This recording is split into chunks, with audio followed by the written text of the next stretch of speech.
Ever been frustrated by communication in your organization? Maybe it's a cultural issue. Welcome to Great Transition Strategies Monday Morning Standard. 5 minutes to get your week off to a great start and potentially give you something to help make you a more effective leader so you can love what you do. We've talked about culture before. Let's talk specifically about the culture of communication in your organization. As we do this, let me give you a spectrum first. Think communicate on the right, on the left, think direct communication, a direct communicator. Clear, concise, lots of repetition, follow up, maybe in writing. Let's go to the middle, let's put 0. So 0 to 5 to the left, 0 to 5 to the right. Nuance communicator. Context importance, nuance is important, reading between the lines, what's going on around you, emotions. Nuance communicator. As we talk about this, I want you to think about you. Where are you on the spectrum? Where is your team on the spectrum? And as you think about your team, think about the individuals on the team. How do they communicate? What do they need? And where do you ultimately want this team to be? Quick review of culture. We've talked about culture before. Think of the pyramid, top of the pyramid. A culture is made up of those things that you see. What do you see out there? Next, what's written? What is written about the community?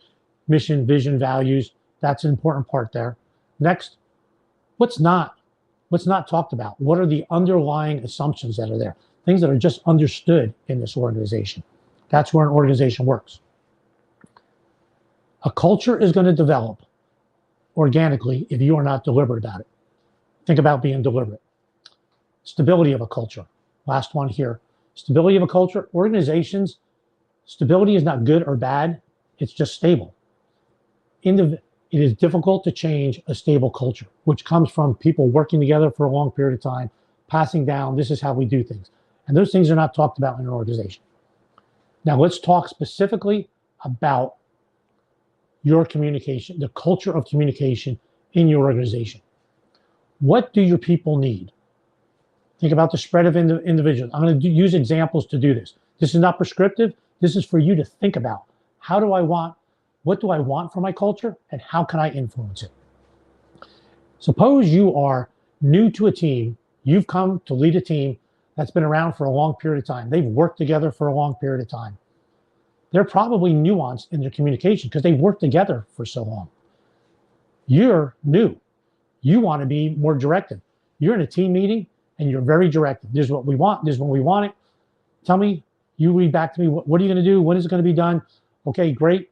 We have all that. Now Gary, do an email because I want it to come back. That team has been around for a long period of time. They might be really frustrated with you. Just tell me what I know what I need to do. I don't need an email, not directed. You're driving culture in a wrong direction there. What the individuals on the team need, because they've been together for a long period of time, is overall direction, maybe more nuance as opposed to specificity. Let's flip that around.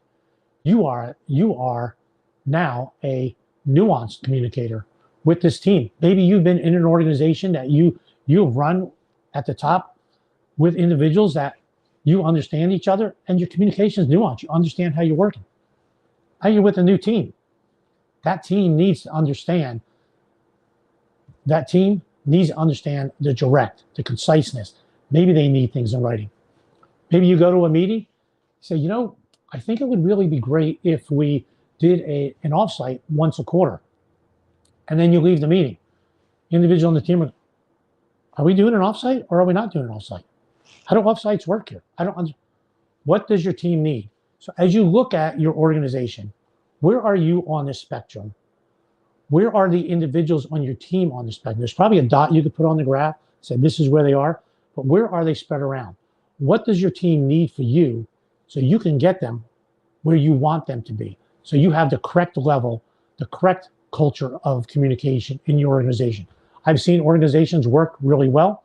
I've seen them be extremely frustrating to individuals who work there. Take a look at where you are on the spectrum, where are the individuals on the spectrum, and what do the individuals need to be most effective to build the culture that you want and being deliberate about it. Thanks for listening. See you next Monday morning, 8:30. Have a great week.